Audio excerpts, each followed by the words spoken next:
Hello everyone, it's Shane Kanto, your Wasteland reviewer, and I'm here for round two of my top 10 favorite scenes in the history of film from me, myself, my own opinion, because it's basically all I do on this channel is give my opinion, and hopefully you guys let me know what you think, and we can have conversations about the film, but I was really excited doing this countdown, and now we're going to get to number 9, which my number 9 favorite scene in any film in history is freedom, and that is from Braveheart. Now, of course, spoilers, because I'm going to spoil the hell out of all these movies that I'm going to be talking about, so be warned. And this scene is the end, one of the end scenes of the film, where it is the death of William Wallace, where Mel Gibson as William Wallace is executed.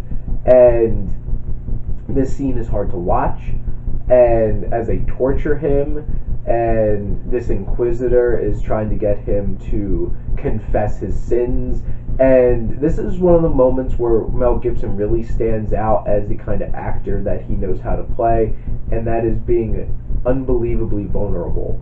And you see every ounce of pain and anguish on his face throughout this whole entire sequence.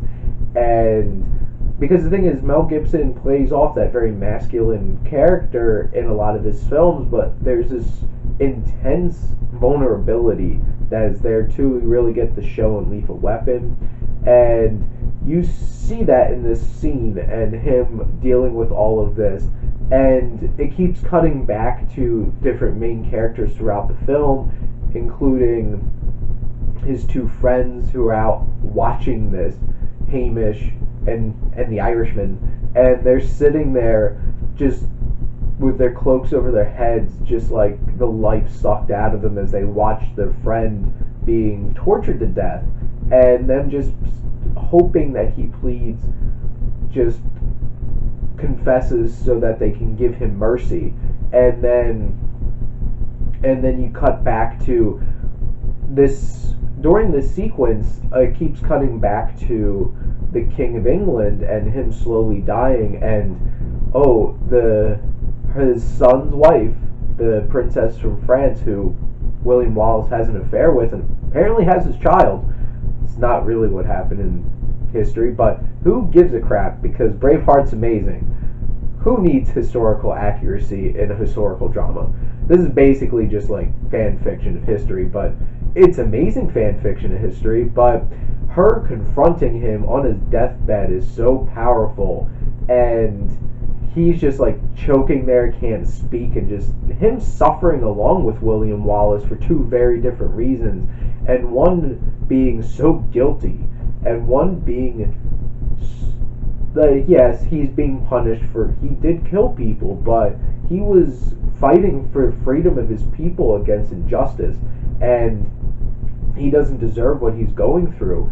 And this inquisitor is so venomous, as he's just like, do you have anything to say? And it's just so him being able to just like grinding the gears on William Wallace throughout this scene is so powerful. And the undercurrent of this whole entire scene is the music by James Horner, and the music in Braveheart is amazing and so emotive and just hits you so hard emotionally, and is beautiful, and the music in this scene is just as powerful.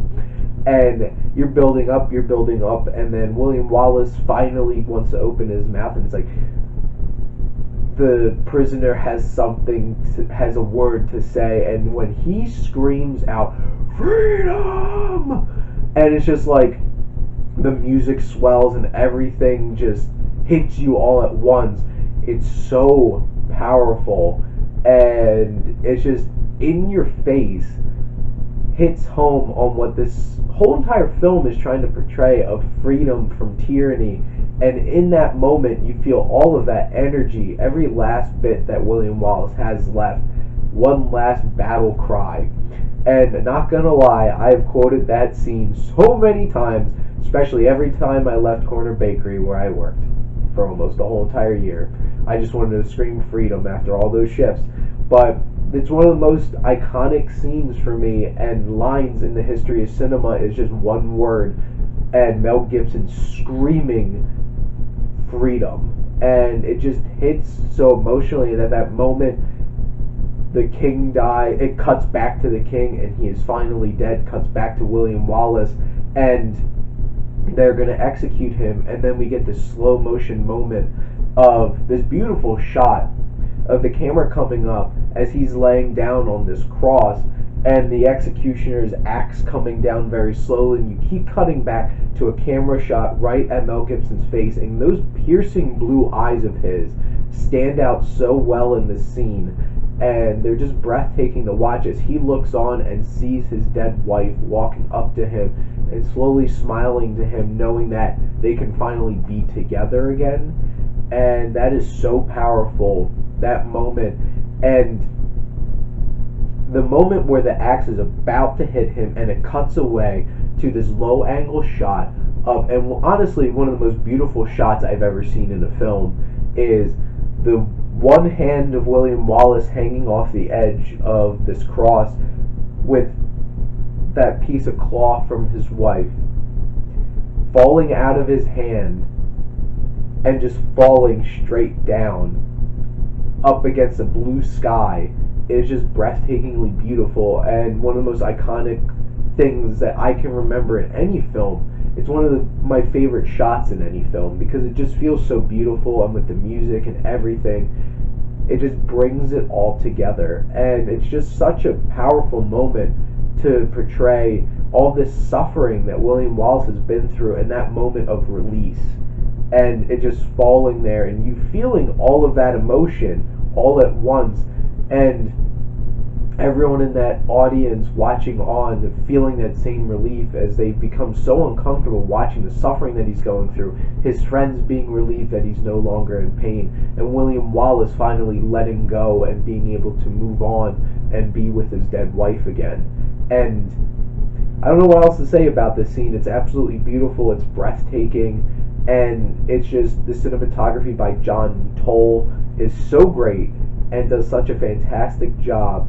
And Mel Gibson does a great job in his acting in this scene, and the whole staging of putting the scene together and really cutting back and forth between him and the king dying. It's just all powerful and is such a great way to sum up this film.